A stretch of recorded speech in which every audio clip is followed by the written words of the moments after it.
राम राम हरे हरे, हरे कृष्ण कृष्ण कृष्ण हरे हरे, हरे राम राम राम हरे हरे, हरे कृष्ण कृष्ण कृष्ण हरे हरे. पुंडलिका वरदे हरे विठ्ठल. श्री ज्ञानदेव तुकाराम ज्ञानेश्वर महाराज की जय. जगद्गुरु तुकाराम महाराज की जय. सखाराम महाराज की जय. समर्थ सद्गुरु श्रीराम महाराज की जय. सांगे परिमळा काय तुरंबावे, सागरे कोणे ठाई नहावे, हे गगनचे आडे आगवे ऐसा पवाडू कैसा. प्रस्तुत सेवेचा आयोग आहे. सेवा कोणा निमित्तानं आहे, कोणतेही निमित्त नाही. पण जे पोरग काय बोबडं बोलते, ते कसं बोलते हे ऐकण्याची प्रेरणा माझे वडील आणि आई, बंधू आणि वहिनी आणि बहीण यांनी मला प्रेरणा केली. म्हणून हे ओवी जे सांगितलेली आहे, ज्ञानोबारांनी सांगितली, हे 9व्या अध्यायातील आहे. 9व्या अध्यायातील ओवी असून 9व्या अध्यायामध्ये पहिलीच ओवी ज्ञानोबारांनी लिहिली. तरी अवधान एक वेळ दिजे, मग सर्व सुखाशी पात्र होईजे, हे प्रतिज्ञोत्तर माझे उघडय का. तरी म्हणजे का, जरी असेल तर तरी असते. जर तुम्हाला सुखाचा अनुभव घ्यायचा असेल, स्वसुखाचा अनुभव घ्यायचा असेल तर माझ्या बोलण्याकडे लक्ष द्या. पण ज्ञानोबाराय हे कोणाला म्हणतात, श्रोत्यांना म्हणतात. पण श्रोते काही लक्ष देत नाही. समाजाला, सगळ्या जगाला ज्ञानोबाराय आपलं आत्म्यात असणारं, आपल्या हृदयात असणारं प्रेम जगाला हे प्राप्त व्हावं, मला आलेला अनुभव जगाला प्राप्त व्हावा, याच्याकरता ज्ञानोबारायांनी अवतार धारण केला. आणि ज्या भगवान श्रीकृष्णानं गीता सांगितली, कुठं सांगितली, युद्धाच्या ठिकाणी. का सांगितली, की दोघांच्या भांडणामध्ये समेट व्हावा. वास्तविक कौरव आणि पांडवाचं हे युद्ध रूपक आहे. आत असणाऱ्या प्रत्येकाच्या दैवी संपत्ती आणि सात्विक संपत्ती यांचे युद्ध चालू असते प्रत्येकाच्या ह्याच्यात. म्हणून त्या प्रत्येकांना सुख प्राप्त होत नाही या युद्धामुळे, समाधान नाही. तर ज्ञानोबारायांनी गीतेवर टीका केली. जेने गीता उपदेशिली ते हे विटेवर मावली, तोच पांडुरंग परमात्मा, अवतार पांडुरंग नाव ठेविले ज्ञानी. या प्रमाणात ही परंपरा चालत आली, जगाला सुख मिळावं म्हणून. पण संत महात्म्यांच्या किंवा आपले अनुभवी जे लोक आहेत त्यांचं कोणी ऐकत नाही. हे यांच्या मनानं करत राहतात. म्हणून करणे याचे नावे भलतेची करी, असं ते प्रसंग होते आणि दुःखाला प्राप्त होतात. ज्ञानोबाराय म्हणतात, तुम्हाला सुख प्राप्त करून घ्यायचं असेल तर तरी एक वेळ, मी सांगतो तेवढं एक वेळ लक्ष द्या. आणि असं लक्ष दिलं तर मग सर्व सुखाशी पात्र होईजे. सर्व सुख म्हणजे जे तुम्ही या शरीराच्या माध्यमातून जे सुख मानता ते सुखच नाही, ते दुःखच आहे. सुखाच्या मागे दुःख आहे, दुःखाच्या मागे सुख आहे. परंतु देहाचा विसर पडला, देहाचा मरण नाही, देहाचा विसर पडणं. मी देह होई हे पहिल्यांदा मनुष्याच्या डोक्यात बसलं. लहानपणापासून बाबू तू कोण आहेस, कृष्णा, बाबू तू कोण आहेस, कृष्णा, असं सांगत बसले. त्याला वाटलं कृष्णा म्हणजे 3.5 हाता एवढा. 3.5 हाता एवढा नाही. जो हा कृष्ण आहे तोच तो कृष्ण आहे. जो पांडुरंग आहे तोच हा पांडुरंग आहे. ज्ञानोबाराय तो हा विठ्ठल बरवा, तो हा माधव बरवा, तो म्हणजे विटीवर आहे तोच हा आहे. पण अनुभूती नाही. मोठमोठ्यांना जे महात्म्य असतात ते तुम्हाला कळू देत नाही. मोठे महात्म्याने नाही, भगवान कृष्णाने आपल्या आई वडिलाला समजू दिलं नाही. लहानपणापासून चरित्र आपल्यासारखंच केलं. उभा राहायला, पडत जाय, माती खाय. हे माती खात, देव माती खाते का? देव माती खात नाही. पण माती का खाल्ली, तिलाही तृप्त करण्याचं होतं, पृथ्वी मातेलाही तृप्त करण्याचं होतं. हा जीवन संबंध जो आहे हा परमात्माच आहे. परमात्माची दुसरा प्रत्येक सण परमात्मा आहे, पण परमात्म्याची अनुभूती त्याला नाही. तो या देहाला माझं म्हणतो. देहाच्या माध्यमातून असणारे आई, वडील, बहीण, भाऊ, सगळे नातेवाईक यांच्या मोहामध्ये तो गुंततो आणि त्याच्यामुळे त्याला स्वस्वरूपाचा, स्वसुखाचा अनुभव येत नाही. मग हे माझे कोणीच नव्हती, आपुली कोणीच नव्हती, निश्चय चित्ती दृढ झाला. अंधात मनात अंतःकरणात असा निश्चय करावा लागते की हे माझे कोणीच नाही. माझे कोण नाही म्हणजे मी कोण आहो, मी आहो तोच आहो. कोण, जो या सृष्टीला उत्पन्न करण्याकरता कारणीभूत ठरला तोच मी आहो, पण आम्ही ते म्हणत नाही. सूर्य तोच आहे, पण त्या गोळक्यामध्ये पडला तो त्या गोळक्यावरच समजते. त्या काय म्हणतात बैपूजे असते, त्यात हजारो सूर्य पडतात, म्हणून हजारो सूर्य आहेत का नाही, तो तोच आहे. म्हणून माझ्या बोलण्याकडे लक्ष द्या. हे प्रतिज्ञोत्तर माझे, हे प्रतिज्ञा करून तुम्हाला सांगतो की तुम्हाला सर्व सुख मिळेल. पण कधी तुम्ही हे सगळं डोक्यातून व्यवहार करू नका असं म्हणणं नाही. व्यवहारात जे आहे त्या गोष्टी होतात, आणि ते सुख प्राप्त झाल्यानंतरही व्यवहारातल्या गोष्टी होतात. अशा ज्ञानेश्वरीमध्ये उभे आहेत. तोही नेत्री पाय श्रवणी ऐकूत आहे, परी सर्वता तिथीचा नोही नवल दे. आम्ही याच्यामध्ये वावरतो कुटुंबामध्ये. महाराज लग्नाला आले, महाराज तर ढमक्याला आले, महाराज दिसतात तुम्हाला, पण तो त्याच्यामध्ये व्यवहार दृष्टीनं आहे, पण सर्वथा तिथला नाही. आणि पुढच्या ओळी सांगतात, परी प्रौढी बोलू न होजी, तुम्हा सर्वज्ञांच्या समाधी द्यावी अवधान, ही माझी विनवणी सलगीची. म्हणून हात जोडून माझी विनवणी आहे की तुम्ही अंतःकरणामध्ये परमात्म्याला आठवा, तुमच्या सुखाला आठवा. परमात्मा म्हणजे सुखरूप असणार तत्व ते तुमच्या आतच आहे, तुम्ही बाहेर पाहता. आणि ही विनवणी सगळी चालू आहे.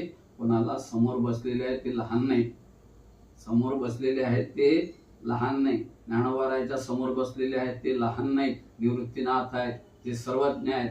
नाही, त्यांच्याकडूनच मला सगळं भेटलेलं आहे. आता मी जरी बडबड करत असलो तरी यांची माझ्यावर कृपा आहे. दिसत नाही ते आहे. त्या एवढ्या गडबडीत आमच्या त्या कार्यक्रम गेला आपण मागतो त्याला, त्या कार्यक्रमात बुडी मला विचारते, अरे या अभंगाचं पुढचं काय? संत भेटती आजी मज, त्याने मी झालो, विचारलं होतं का तू त्या कार्यक्रमात? त्याने मी झालो चतुर्भुज, पुढे काय? म्हटलं पुढे मला येत नाही, तू सांग. मला तिच्याकडून मधून घ्यायचं होतं. सांगायचं तात्पर्य की हे सगळे माझे जे लढे आहेत. कोण म्हणतात, ज्ञानोबाराय म्हणतात, मी मोठा आहे माझ्यामुळे नाही, निवृत्तीनाथा तुमच्यामुळे. का लढ्याचे लढे सरती, मनोरथाचे मनोरथपूर्ती. मी जी जो मनाचा संकल्प करीन ते पूर्ण हे करतात. जरी माहेरी श्रीमंत होती तो मायाशी. आता माहेर म्हणजे काय? माहेर आपण समजतो की आपण संसार म्हणजे हे सासर, आणि परमार्थ म्हणजे हे माहेर. या माहेरात म्हणजे मूळ स्वरूपामध्ये जो असणारा भगवंत, त्याच्याशी जाणं, त्याच्या जवळ जाणं म्हणजे आपल्याला माहेरात वाटते. आता मी माहेरात आहे, सुखान झोपलं तर चालते, कोणी आपल्याला उठवणार नाही. सासू काम आपल्याला करायचं काम नाही. आता सुखी महिने जलो का, शून्य सारून येते. ते शून्याच्या पलीकडे असणारं तत्व, त्या तत्वामध्ये शून्य ही काही कालापुरतं आकाराला आलेलं आहे, आणि आकाराला आलेलं नावारूप आलेलं जे आलेलं आहे ते खरं नसते. त्या परमात्म्याला रंग नाही, रूप नाही, नाही वर्णशाया, निर्गुण निराकार तुची रोगराया असं असणारं तत्व ते शून्याच्या पलीकडे आहे. म्हणून शून्याच्या पलीकडे आपल्याला उडी मारायची आहे प्रत्येक जीवाला. पण सर्व गुंतलेले आहेत कशात? कीर्तनकार असू द्या, महाराज असू द्या, मठाधिपती असू द्या. अरे हा बाह्य संसारच आहे. किती मोठा महाराज झाला, किती मोठा कीर्तनकार झाला, तरी तुझ्या आत काय उतरलं हे पाहणं. तू आत किती शिरला, तू आतून प्रगती तुझी किती आहे हे कोणी करायला तयार नाही. पण तुम्ही मात्र माझी प्रगती करून घेतली. कुणी? श्री गुरूंनी, यांनी. आज माझ्या परंपरेने जर पाहिलं तर खानाजी बुड्याची ज्ञानेश्वरी पाठ होती, भागवत पाठ होतं, गाथा पाठ होता, पण त्यांच्या गळ्यात माळ नव्हती. कोणाच्या? खानाजी बुड्याच्या. पण त्या खानाजी बुड्याचा संबंध ज्यावेळेस बंकट स्वामीशी आला त्यावेळेस बंकट स्वामींनी सांगितलं जोग महाराजांना की यांच्या गळ्यामध्ये माळ नाही, असे सगळं तयारी आहे यांची. मग त्यांनी प्रश्न विचारला जोग महाराजांनी यांना, खानाजी बुड्याला, तुमच्या गळ्यात माळ का नाही? त्यांनी एकच सांगलं, आजपर्यंत तुमची माझी भेट झाली नाही, आता गळ्यात माळ घाला. मग आता ती माळ परंपरेनं श्रीराम महाराजच्या गळ्यात आली. श्रीराम महाराजच्या गळ्यातून श्रीराम महाराजनं माझ्या जवळ मला माझ्या गळ्यात टाकली. आज माझ्याजवळ इथं हजर आहे. बाकीच्यांना दिले असतील मोठमोठे मठन वैभव, पण माझं वैभव माझ्याजवळ हे कोणाच्यामुळे आहे? का लढ्याचे लढे सरती, मनोरथाचे मनोरथपूर्ती. माझं मनोरथ हा नातेवाईक आहे, कृष्णा आहे, भाचा आहे, हे गरजच नाही. परंपरेनं जे आज परंपरेनं माझ्या आईच्या कुळामध्ये चालत आलं, ज्या कुळामध्ये चालत आलं ते कोण दिलं? श्रीराम महाराजांनी माती दिले, संपूर्ण माझ्या हातात दिलं. तसं ज्ञानोबा म्हणतात संपूर्ण निवृत्तीनाथानं आदिनाथापासून चालत आलेली परंपरा, आदिनाथ गुरु सकळ सिद्धांचा मच्छिंद्र त्याचा मुख्य शिष्य, मच्छिंद्राने बोध गोरक्षाशी गेला, गोरक्ष ओळला गहिनी प्रसादी निवृत्ती दातारा, ज्ञानदेवा सारथ सुचविली.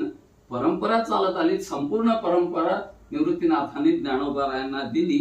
म्हणून म्हणतात तुमची आधी ठेवेची निवोली, साशिन्नले प्रसन्नतेचे मळे, ते सावली देखून लोळे सांग तुमची माझ्यावर जी दृष्टी आहे, कृपा दृष्टी आहे, त्या कृपा दृष्टीने मी निवांत झालो. प्रभू काय वर्णन करावं तुमचं? प्रभू तुम्ही सुखामृताचे डोहो, सुखाचा डोह आहे म्हणून आम्ही आपल्या स्वेच्छा लावू. तुम्ही सुखरूप आहे, त्याच्यामध्ये आनंदानं आम्ही पोहत आहे. धावतं सांगतो, कारण पुढे करणे आहे. इथं जरी सलगी करी घेऊ तरी नेऊ का? आणि याही ठिकाणी जर मी प्रेमानं बोलत नसेल, प्रेमानं बोलण्यासाठी मी भीती कशाची वाढवू? माझे सगळे तर मला बोलायची काय हरकत आहे?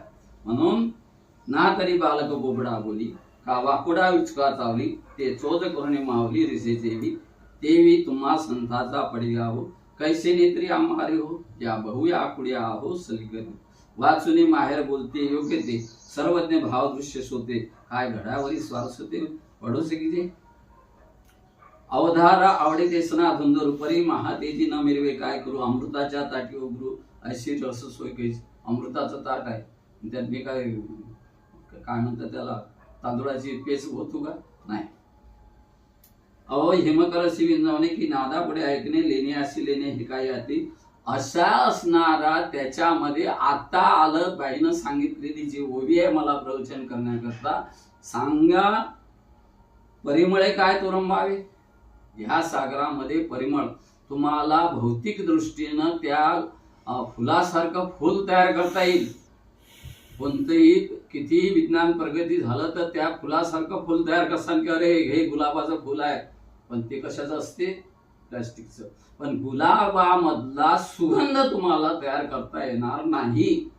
आणि असा गुलाबासारखा सुगंध तुम्ही सागर हा सुखाते, आणि त्याच्यात माझ्यासारखा पोहणारा कोण आहे? पोहणारा सांगे परिमळ काय तुरंबावे. त्या सागरावरून त्या यानं सुगंधानं तुरंबळता येत का? नाही. तो त्याच स्वरूप आहे म्हणून त्याच्या वेगळं होता येत नाही. फुलामधला सुगंध हा तयार झाला कुठून, आला कुठून, कोण पाहते? कुठून आला सुगंध? हा सुगंध फुलामध्ये आलेला आहे. कोणीही फुलामध्ये तो सुगंध आला कुठून? तर आला कुठून? तो पंचमहाभूतातून. गंध हा पृथ्वीचा आहे, पृथ्वीतून गंध त्या फुलात गेलेला आहे. मग त्याच्या गुणानुरूप तो सुगंध झाला, त्याच्या गुणानुरूप त्याच्या रंगारूपानं फुल झालं. पण हा मुळात सुगंध आहे तो परमात्म्याचा सुगंध आहे. आम्ही नाकानं सुगंध घेतो, डोळ्यानं आम्ही पाहतो बाहेरचं, कानानं आम्ही ऐकतो बाहेरचं. कानात बोटं घाला आणि आतला आवाज ऐका. पण पहिल्यांदा तुम्हाला करावं लागेल रामकृष्ण हरी रामकृष्ण हरी, ओम ओम ओम ओम ओम ओम ओम ओम. काय असेल दत्त दत्त कोणतंही नामस्मरण तुम्हाला आवडेल ते एक घ्या आणि आपला आवाज ऐका. आतून आवाज आहे. ध्वनी मंजुळ मंजुळ उमटत. हा आतून आवाज आहे भगवंताच्या. कशाचा आवाज आहे? भगवंताच्या पायात असणारे चाळ. आईसाहेबांचे पायात असणारे चाळ हे श्रीराम महाराजांना ऐकले त्यावेळेस त्याच स्थानावर निष्ठा ठेवली. हे स्थान आहे मुक्ताबाईचं. म्हणून स्वप्नात येऊन नाही, प्रत्यक्ष तिथं दर्शन झालं श्रीराम महाराजला मेहुणला आईसाहेबाचं. आणि आईसाहेबाच्या पायातले चाळ कसे वाजतात झुंजून कोणाला माहित आहे. पण आम्ही मठाच्या भानगडीत पडलो, यावरच्या भानगडीत पडलो. त्या इथं झालं काय, हैदराबादला झाली काय, मेमला, अरे कुठं झाली? तुमच्याच हृदयात ती शक्ती आहे. पण ती शक्ती प्रगट झाल्याशिवाय तुम्हाला समोर होत नाही. मग त्या शक्तीत मग नवरात्र करा, मग करा पुऱ्या. ह्याच्यात नाही कोणत्या पुऱ्या, कोणतं नवरात्र, कोणता देह, याच्यात चाला तुम्ही. याच्यात कुणी जायला तयार नाही. म्हणून सांगा, तुम्ही सांगा परिमळे म्हणजे सुगंधानं काय तुरंबावे. त्याच्यावर तरंग येईल का तो? आता सागरानं प्रश्न आहे, सागरानं कवने ठाई नहावे. सागर आमचे पाप धुण्याकरता गंगेमध्ये जातो. गंगेला झालेलं पाप ती समुद्रात गेल्याशिवाय तिचं पाप फिटत नाही.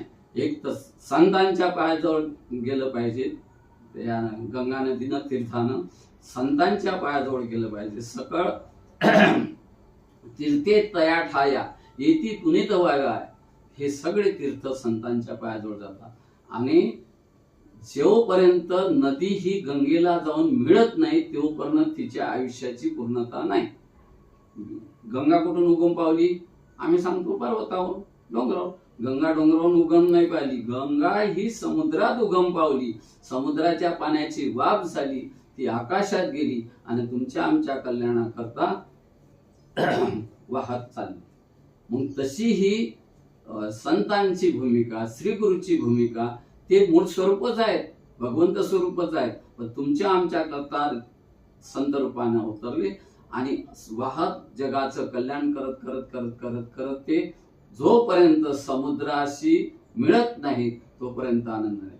त्यांनी मिळावं एकट्यानंच नाही, तर सगळे घेऊन या सगळ्या सृष्टीवरच्या जीवानी पुन्हा त्या परमात्म्यापासून निर्मिती झालेली आहे. जसे गंगेची निर्मिती समुद्रापासून झालेली आहे, तसंच तुमची आमची निर्मिती जी आहे आपण त्या भगवंतापासून वेगळे पडलेलो आहोत. जोपर्यंत त्या भगवंताला जाऊन मिळत नाही तोपर्यंत तुमचं आमचं समाधान नाही. म्हणून ज्ञानोबा म्हणतात असं असणार सागर जो आहे त्या सागरानं कुठं स्नान करायला जायचं? तुम्ही आम्ही सगळे सागरामध्ये जातो. काय म्हणतात त्याला, कलकत्त्याला कोणतं ते आहे, कन्याकुमारी नाही, गंगासागर. गंगासागरला जातात लोक न्हाण्याकरता. ठीक आहे, पण त्या गंगासागरच्या त्या सागरानं कोणामध्ये स्नान करावं? नाही, तो स्वरूप आहे. म्हणून सागरे कवने ठाई सांगा परिमळे काय तुरुंबावे. सागरे कवने ठाई नहावे, हे गगनाची आडे आगवे ऐसा पावडुकीचा. संपूर्ण व्यापक गगन केवढा आहे, आकाश केवढा आहे, आपल्याला वाटते तिथं टेकलेलं आहे. हा, व्यापक आहे ते. आणि असं व्यापक असणार आकाश हे पंचमहाभूत ज्या भगवंतातून निर्माण झाले, ज्या श्रीगुरूमधून निर्माण झाले, त्यांना कोणा वेगळं समजावं? म्हणून तैसे तुमचे अवधान धाये आणि तुम्ही म्हणा हे होय, ऐसे वक्तृत्व कवना आहे जेणे रिझा तुम्ही. एवढं वक्तृत्व तुमचं आहे, ज्या वक्तृत्वानं तुम्ही समाधान मानावं असं माझ्याजवळ काही आहे का? ज्ञानोबा म्हणतात नाही, तुम्ही सागरासारखे आहे, मी काय सांगावं. पण तुम्ही हे काय करून घेता, माझ्याकडनं कौतुक करून घेता. तुम्ही तर आहेच पूर्ण, पण मी त्या माध्यमातून, त्या वाचीच्या माध्यमातून, नामस्मरणाच्या माध्यमातून मी पूर्ण व्हावं, ग्रंथाच्या माध्यमातून मी पूर्ण व्हावं. म्हणून मी पूर्ण होणं म्हणजेच तुमचं पूर्णता आहे. पोरगानं आपल्या बापाच्या मताप्रमाणे संपूर्ण जीवन चालवणं हेच बापाचं कर्तव्य आहे. हा, पोरगा बिघडला तर नावं कोणाला ठेवतात? दुसऱ्या लोकांना नाही ठेवत. कोणाला ठेवतात? कोणाचा पोरगा आहे? धमक्याचा. तसं मग मी जर नालायक वागलो तर कोणाचा शिष्य आहे? श्रीरामबाचा शिष्य असा घाण वागते, मुरलीधर पाटलाचा पोरगा असा घाण वागते, कोणाची जाणार आहे? या ठिकाणी मी जर तसं नाही केलं तर निवृत्तीनाथात तुमची इज्जत राहणार नाही. म्हणून इज्जत वाटवणं, घडवणं हे कोणाच्या हातात आहे? तुमच्या हातात आहे. म्हणून प्रभू तुम्ही महेशाची मूर्ती, मी दुबळा आरती तसे भक्ती, म्हणून बेल जरी गंगावती स्वीकाराल की. माझे हे 2 शब्द आहेत, याचा स्वीकार तुम्ही करावा हीच माझी इच्छा आहे. चुकलं का बरोबर आहे ते तुम्ही समजा. पाण्याला मी माने म्हणत असेल, पण त्या माने म्हणण्यात तुम्हाला आनंद आहे ना. महापोरग कसं टपटप बोलते, तैसा मी जरी तुम्हा प्रती चावटी करीत असे बाळमती, तरी तुम्ही तो शिजे ऐशी जाती प्रेमाची या. अशी हे सगळं प्रेम आहे. प्रेमाच्या करता भगवंत एक होता. त्या एक असणाऱ्या भगवंताला एकटेपणात करमत नव्हतं. एकलेन कंठेची म्हणून या येणे केली निर्माण 14 भुवने. त्याला एकाच त्याच्या स्वरूपात करमलं नाही, म्हणून त्यानं त्याची शक्ती प्रगट केली. एकाला शिव म्हणतात, एकाला शक्ती म्हणतात, एकाला देव म्हणतात, एकाला भक्त म्हणतात, एकाला जीव म्हणतात, एकाला शिव म्हणतात. ही जी परंपरा आहे कशा करताय? यांनी आम्हाला निर्माण कशा करता केलं? यांचं सुख यांना भोगता येत नव्हतं. यांचं सुख यांना, स्वतःचं सुख स्वतः भोगता येत नाही, स्वतःचं स्वतःला एकट्याला. म्हणून यांनी आम्हाला निर्माण केलं की या पोरांनी आम्हाला म्हणावं, बाबा काय करू सेवा, काय करू आई सेवा. ह्या म्हणण्यात त्या प्रेमात मला प्रेम यांनी दिलं, पण माझं प्रेम मला व्यक्त करण्याकरता यांचे हातपाय यांची सेवा केल्याशिवाय मलाही मिळत नाही ते. म्हणून अवतानयाची लागता जटे तरी अधिकची पान्हा फुटे, रोषे प्रेम दुनवटे पडेन त्याची. तान्या मुलाला जसं गाय ही वासराला भुदकणी मारते, दूध पिते आणि दूध नाही कमी पडलं की त्याला ढुसणी मारते, अशी भुदकणी मारते. कशासाठी? तिनं अजून पाना सोडा म्हणून.